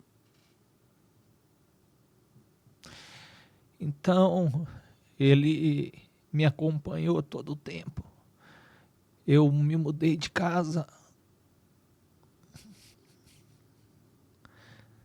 aos 15 anos, 14, 15 anos, e fui morar sozinho, com toda a estrutura que minha família podia me proporcionar. Nunca me faltou nada. Eu sou uma pessoa que tive sempre uma boa vida.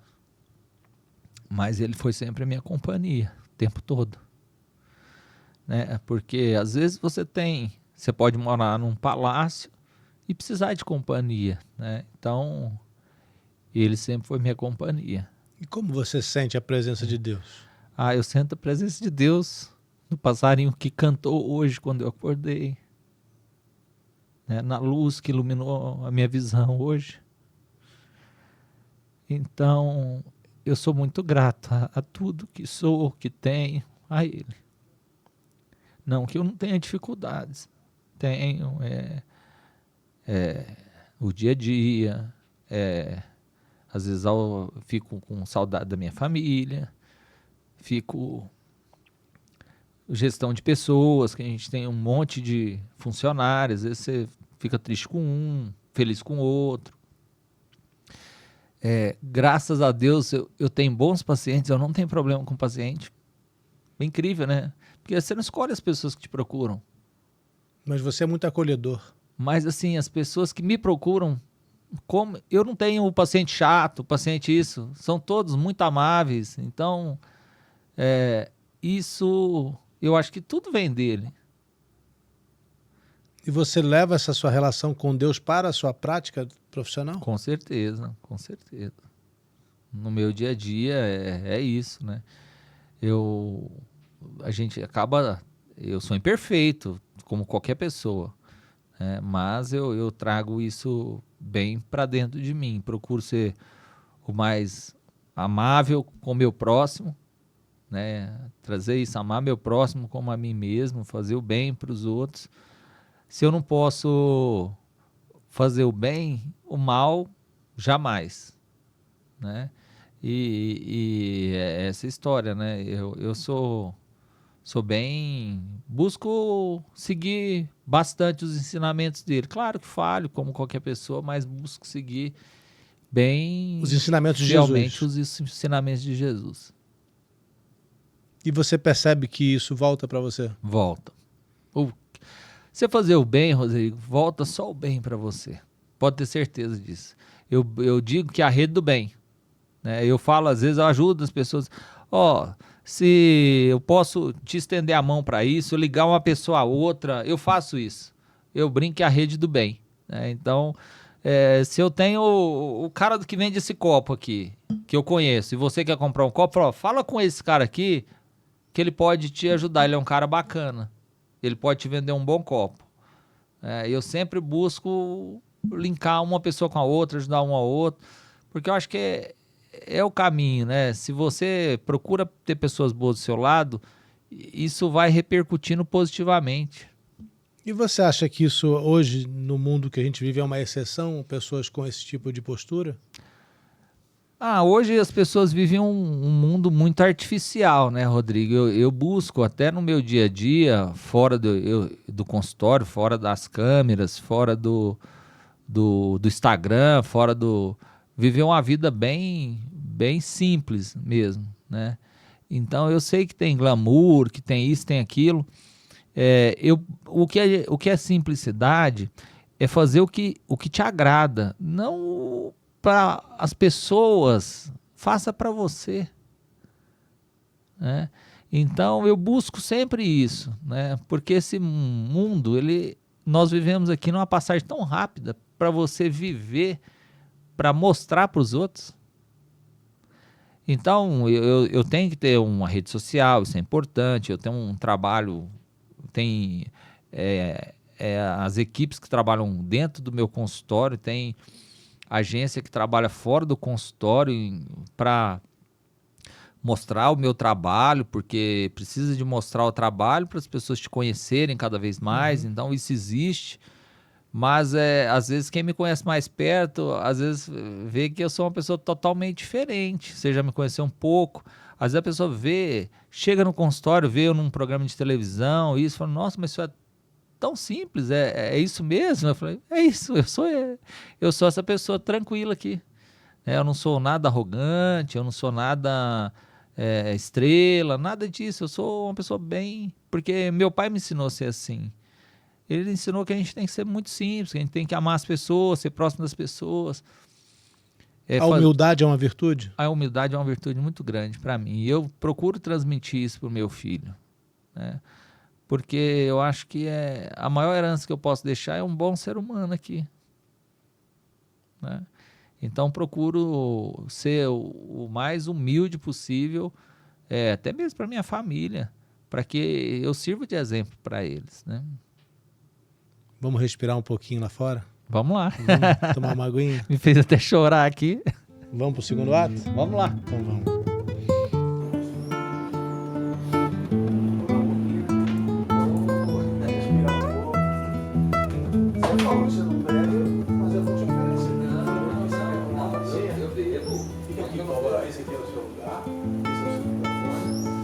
Quer uma tacinha de vinho? Quero. Quer?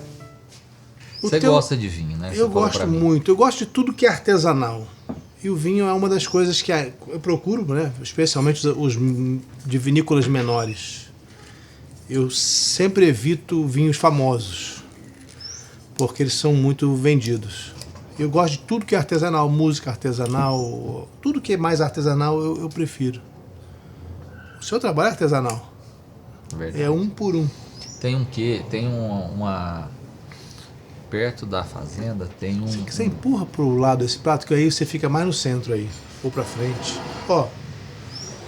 Tem uns italianos que fabricam uns queijos. Eu vou dar um pulinho lá. Aqui no Brasil?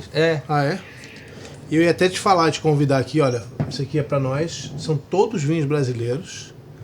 É um parceiro nosso chamado Queijólatra, que é maravilhoso, que tem 2 unidades em São Paulo, uma nos Jardins, e eles sempre mandam alguma coisa diferente e tudo brasileiro. Ó, que legal. Tudo que tem aqui é brasileiro. E você é entendido de produtos que vêm do campo. Como é que é essa sua relação com o campo? Então, meu pai, desde que eu nasci, meu pai tem fazenda. Então, a vida inteira, meus finais de semana, fui pra fazenda. E quando eu me mudei para São Paulo, eu não tive essa oportunidade de ir para o campo. Então fiquei focado aqui e estudando muito e trabalhando bastante com a medicina. Cidade, asfalto, prédio. Até pandemia. Aí, foi a pandemia que mudou tudo? Vamos brindar aqui então a nossa amizade. A nossa amizade, que seja eterna. Isso. Aí então veio a pandemia.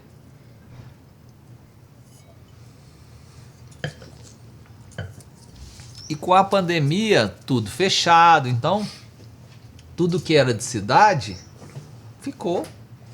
Não tinha shopping, não tinha teatro, não tinha nada.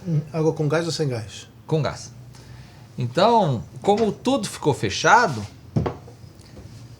ficamos todos ociosos, né? Aí eu falei, eu vou voltar, a Roberta gosta. Voltar pra onde? Vou pra voltar Goiás? a ter alguma coisa rural. Tá, mas né? não era Goiás, então. Não, nunca, nada foi Goiás de volta, porque é muito longe. distante, né? Então, não dava para ser em Goiás. Aí eu fui buscar alguma coisa rural aqui no estado de São Paulo. E o que você encontrou? Que lugar? Aí eu fui para uma cidadezinha chamada Cássia dos Coqueiros. É perto de Limeira? Não é tão perto de Limeira, é perto de Mococa. Então, aí comecei a render uma fazenda lá, comecei a plantar e criar gado, como meu pai sempre fez. Então você hoje cria gado. Crio gado e planto.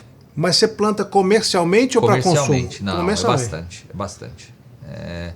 Então, aí comprei uma fazenda lá também. Então, aí ó, aí é lá, inclusive. É lá? É lá, com o Lorenzo. E o Lorenzo ama, né? Então... Como não amar? Como não amar toda a liberdade, animais. Então, tanto ele como a Roberta amam. Então, depois da pandemia... Você não tinha a fazenda não antes da tinha pandemia? antes da pandemia, só depois da pandemia. Aí comecei a ir, me dedicar. Claro, eu tenho uma equipe que me ajuda, né? Eu, na verdade, pouco faço, né? Produzo, vende... Da própria plantação eu consigo cuidar do gado também, porque o gado come, então o gado come o que você planta? O que eu planto, né? Faço silagem de milho, sorgo, então o gado come isso. Você supervisiona isso ou você só é o dono e tem alguém gerenciando? Não, eu tenho alguém gerenciando. Com não certeza, dá, né? não dá. Não dá para implantar cabelo e plantar pensar, soja. E pensar, igual agora tá plantando, eu tenho um braço direito, que é meu xará, o Adriano, e tem toda uma equipe que me ajuda, né? Lá fica o seu Gilmar e o Carlinhos, que é outra equipe que gerencia, e o Adriano cuida de tudo. Então, hoje mesmo está tendo plantação, então está plantando soja. Então tem 2 tratores funcionando, plantadeira e tudo mais. Né? Você não fica com vontade de ir para lá? Eu vou para lá daqui a pouco. Vai daqui a pouco, saindo daqui. Com certeza, porque aí os finais de semana eu me dedico a isso. Quanto tempo daqui? Dá 3 horas daqui. 3 horas. 3 horas. E aí você passa uma parte da semana lá, não é só o fim de semana? Não, só o fim de semana. Só o fim de semana? Só o fim de semana. A semana toda eu passo aqui. Porque tem escola. Isso. Você não, nem provou, vamos provar? Mas vamos provar, ué. Vamos provar aqui um pedacinho aqui. Vamos, vou te acompanhar. Tem essa torradinha, tem esse salaminho. Bom. Bom.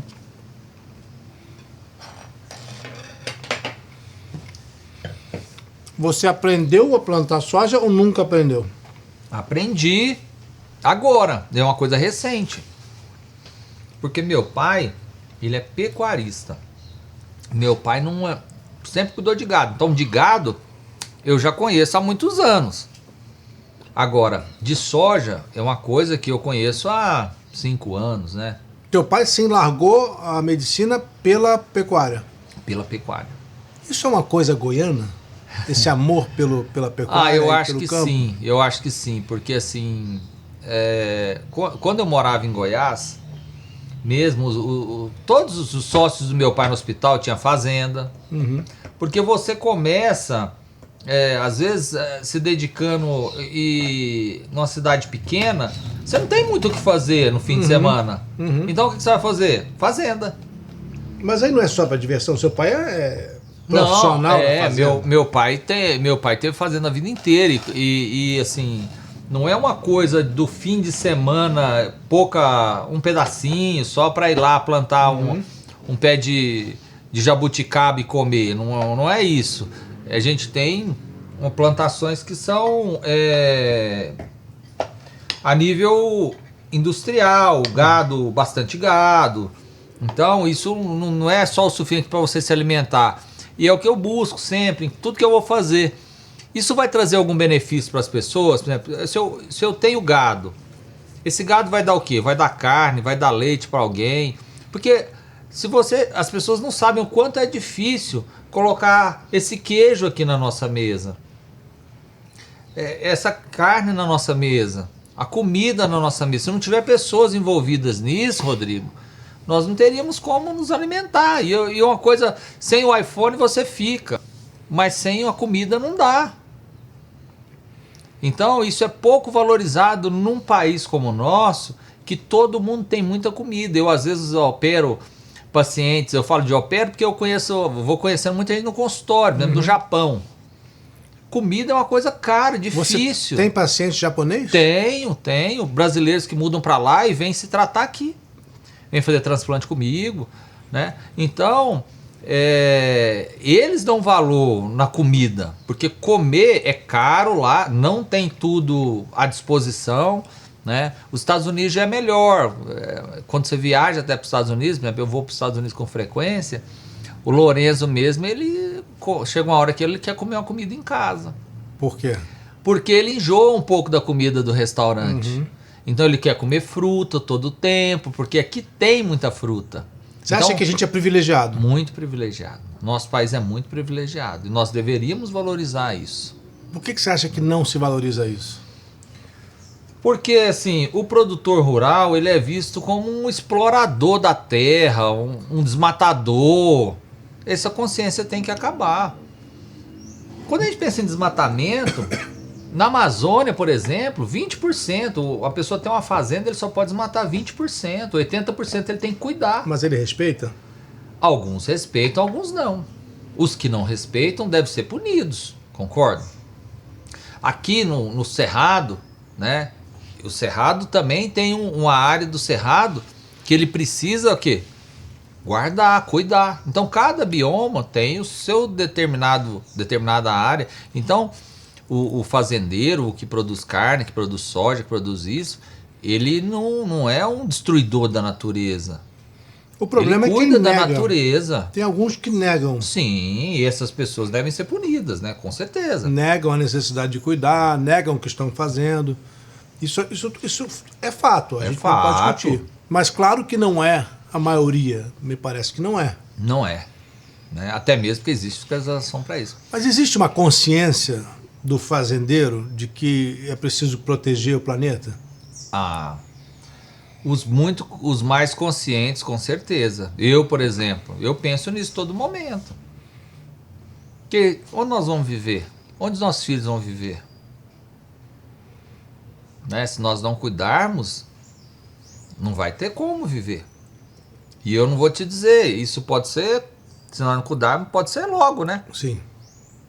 Essa relação sua com o campo vem da família, mas mudou, foi aumentada agora. Sim, porque agora eu cuido, né? Agora não é meu pai que cuida, agora sou eu que cuido. Isso te mudou de alguma maneira? Isso te fez ver a vida de uma maneira diferente? É mais leve, hein? É mais gostoso, né? A natureza te traz para um bom horizonte. Não tem dia que você fala, vou ficar aqui de vez? Não quero mais voltar para a cidade grande? Não, porque eu amo o que eu faço, né? Então, assim, eu quero continuar dividindo isso, com certeza, né? Porque, assim, às vezes, quando eu viajo, eu busco coisas da natureza também. Às vezes eu tô lá na Flórida. É gostoso você ir pelo interior da Flórida, tem as fazendas, plantação de laranja, a Flórida não é só Miami. Tem fontes de água fontes de água bonitas, né? Então a Flórida não é só Miami, Fort Lauderdale e outras, né? Então tem muita coisa gostosa ali, né? Quando, por exemplo, uma ocasião eu assisti uma reportagem sobre a água de Nova York. Em volta de Nova York tem várias fazendas que cuidam da água. Para a vaca não passar dentro da água, para o trator não passar dentro da água, para a água fluir lá da sua nascente até Nova York sem contaminação. Então, isso é muito legal, essa preocupação com a natureza, né? E o seu lado religioso, como é que você mantém? Você frequenta, você vai ao culto, o que você faz? Eu vou aos cultos frequentemente. Então é uma coisa que eu pratico, não só falo, né? Então hoje eu frequento a Assembleia de Deus. Em São Paulo? Em Engenheiro Coelho, que eu vou mais, que é do lado de Limeira. Tá. Que a minha esposa, ela passa a semana lá. Então eu fico semana aqui e vou para lá às quintas-feiras ou sexta-feira. Né? Então vou para lá na quinta ou na sexta e fico até domingo. E na segunda-feira de manhã... Então você tem 3 endereços? 3 endereços. É muito carro, é muita estrada, hein? É muita estrada. Mas você gosta de estrada? Gosto. A estrada é uma coisa que é companheira. Porque na estrada você não consegue refletir muito. Consegue ouvir uma mensagem, consegue ouvir uma música e refletir. A estrada, eu acho que é uma boa parceira para reflexão. Né? Você tem alguma passagem dos evangelhos que você goste especialmente, que te toca de alguma maneira diferente? Num versículo de Provérbios 16, diz que o coração do homem faz planos, mas a resposta certa vem dos lábios do Senhor. Então eu acho que isso inspira muito a minha vida, que às vezes a gente planeja tanto e às vezes a nossa surpresa é que vem coisa melhor do que a gente planejou. Não sei se já aconteceu com você. Já. Né? Então assim, eu olho nos seus olhos, parece que você está vivendo uma fase de tanta alegria, né?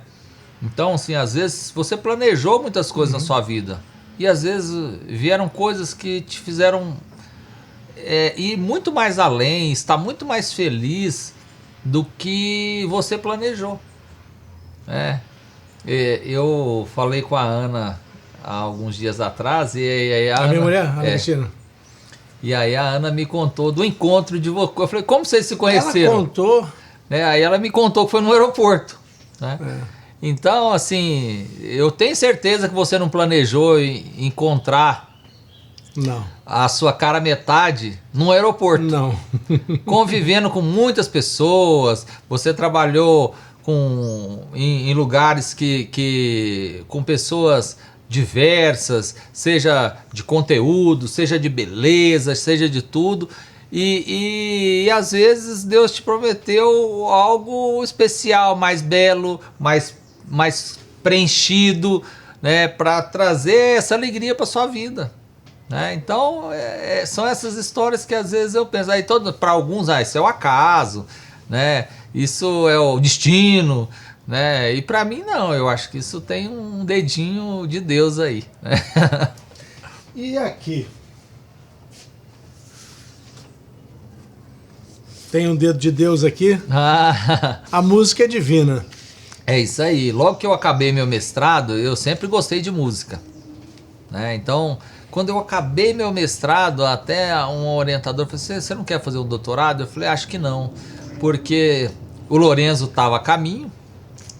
Aqui você parece um profissional da música sertaneja. Mas eu busquei isso, sabe, Rodrigo? Eu sempre busco fazer bem feito o que eu tô fazendo. Então, eu sempre gostei de música sertaneja, sou de Goiás.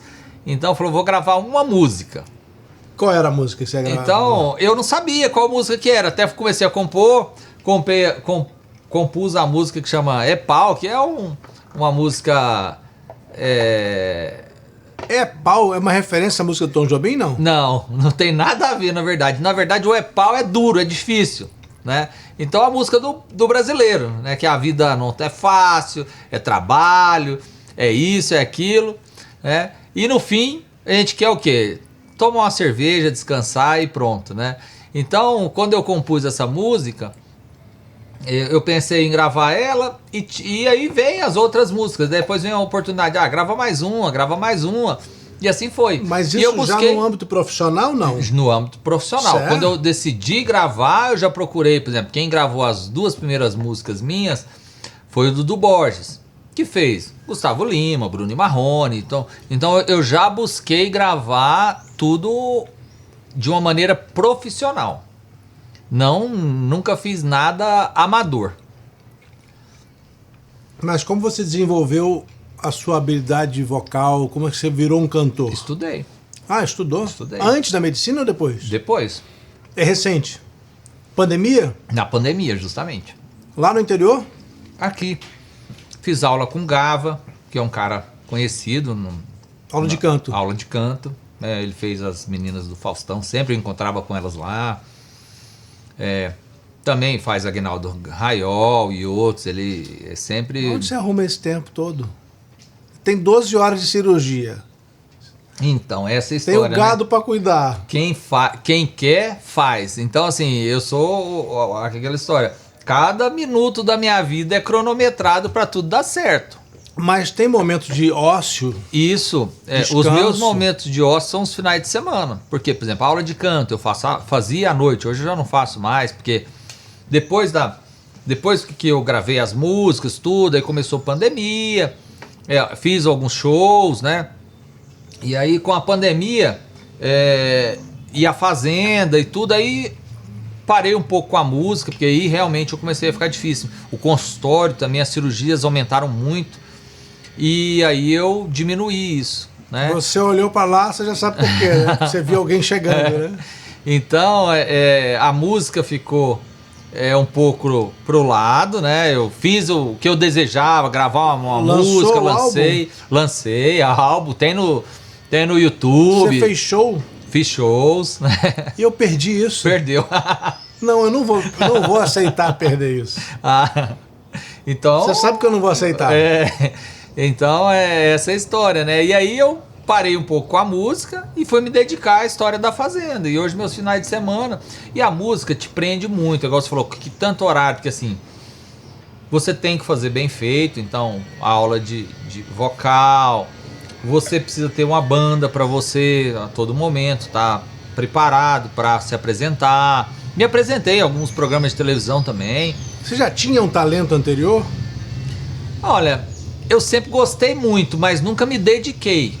Quando eu era pequeno, cantava um pouco, aula de violão, aí depois estuda. Aí quando você começa a estudar, para a carreira que eu decidi me dedicar, que é ser médico, a sua vida fica muito limitada. Então você passa a não ter muito tempo para as coisas. Então eu só dediquei mais à música quando eu acabei o mestrado. Aí eu falei, agora eu vou fazer isso, porque aí eu estava mais tranquilo, aí eu foquei nisso. Gravei algumas músicas, e aí depois vi que também o músico ele tem uma vida bem conturbada, porque os horários de apresentação... Mas você pensou em seguir a carreira? Não, nunca pensei, não. Nunca abandonar a medicina para ser músico, nunca foi a minha meta. Nem ter uma carreira paralela também não quis? Nunca foi a minha meta. Não, é que assim, Rodrigo, a música no Brasil, as pessoas acham que ser músico é só glamour. Não é sofrido. O músico não é uma pessoa que tem uma remuneração... grande para os que não são conhecidos. Claro, quando você pega grandes artistas, eles têm uma boa remuneração. Sim, não é todo mundo que vira Gustavo Lima. Isso, não é todo mundo que vira Gustavo Lima. Então, é difícil. Então, como eu já sou bem sucedido na medicina, então nunca foi um objetivo para mim abandonar a medicina e começar do zero na música, né? Então, assim, dava para seguir uma coisa paralela? Eu poderia seguir, né? E eu fiz por um tempo esse paralelo aí, mas consome muito o seu tempo, muita sua dedicação. Ou você faz bem feito, eu sempre penso nisso, ou não faz. Você não faz nada mal feito, né? Isso eu tenho certeza. Eu busco não fazer nada mal feito. Isso eu tenho certeza. Então, como eu deixei de ter tanto tempo para me dedicar à música como eu gostaria, aí eu diminuí. Faço quando tem alguma coisa em casa, bato papo, rio, canto um pouco e ficou assim. Mas você não vai me deixar na mão hoje? Se eu puder, não te deixo, não. Não? Companheiro é companheiro, não é assim? Não é? Então eu vou te convidar pra gente ir pro terceiro ato. Vamos fazer um terceiro ato como nunca fizemos. Terceiro ato com música, vamos? Vamos lá. Podemos levar o vinho, vamos levar o queijo, vamos fazer uma roda sertaneja. Aí sim, vamos lá. Então vamos. Mas eu vou te propor que você hoje tire o seu traje de médico e vista o de cantor. Então vamos lá, né? Vamos lá? E eu vou colocar o meu também, porque eu vou te acompanhar. Aí sim, hein? Vamos lá. Agora, eu nunca vi um cantor sem músico. Chega aí, Guilherme! Vem pra cá, ó.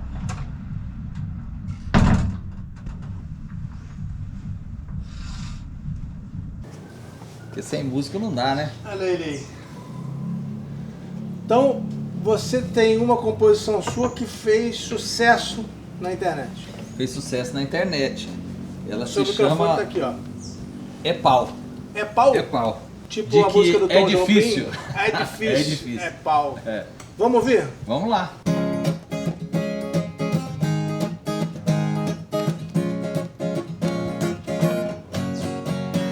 Amigo, a vida não tá fácil. É trabalho, é aço. É duro, é patrão. Trânsito, confusão.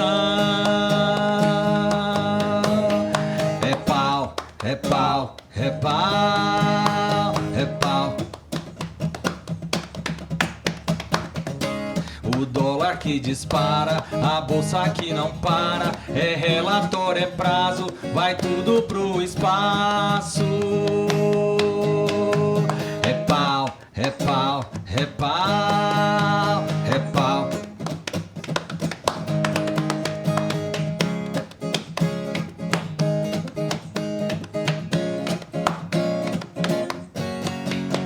Amigo, a vida não tá fácil. É trabalho, é aço. É duro, é patrão. Trânsito, confusão.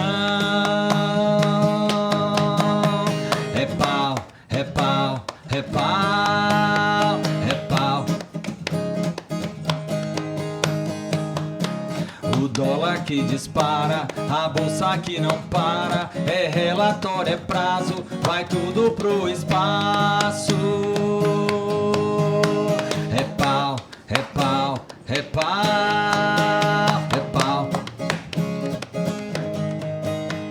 É pau, é pau, é pau. É isso aí, pessoal. Gela a cabeça, porque a vida é uma só. Senão... dá pau. Essa música arrebentou. Arrebentou. Você lançou na pandemia. Lancei na pandemia. Foi a primeira música que eu gravei, foi composição minha. E foi produção do Dudu Borges também. E foi um sucesso, né? Mais de 1 milhão de visualização no YouTube aí. E gravei a primeira música, e aí sempre fica aquela coisa gostosa, né? Porque você começa a conhecer pessoas, o ambiente fica agradável, pra quem gosta, né? E aí veio uma segunda música, que é Deixa Eu Beber em Paz.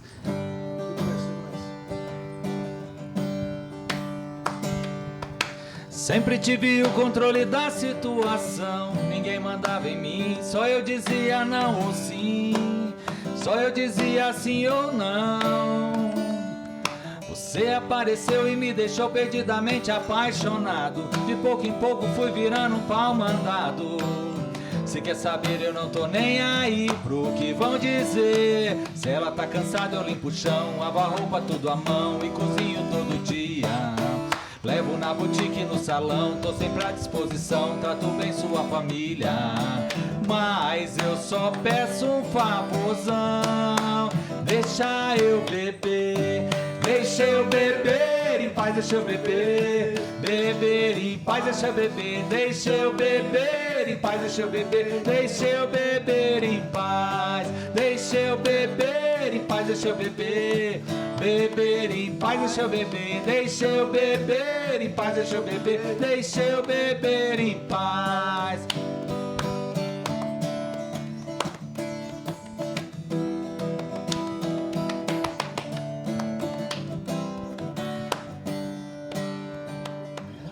Sempre tive o controle da situação, ninguém mandava em mim, só eu dizia não ou sim, só eu dizia sim ou não.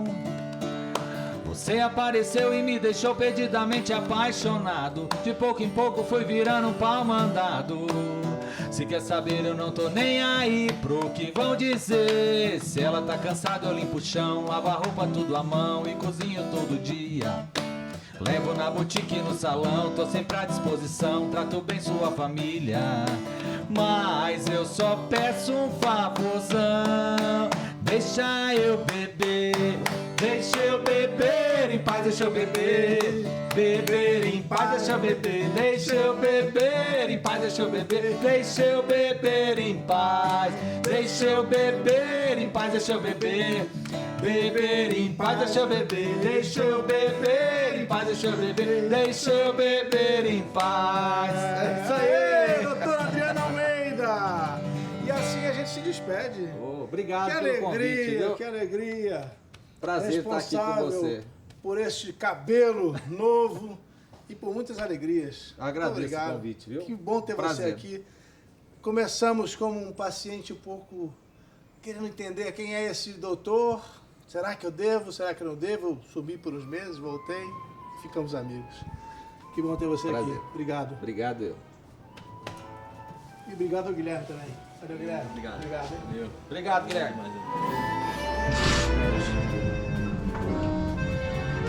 Meu amigo. Prazer. Obrigado.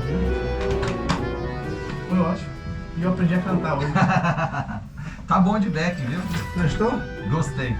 Tchau, tchau. Ficou com Deus. Tudo de bom. Deixa eu levar até a porta ali.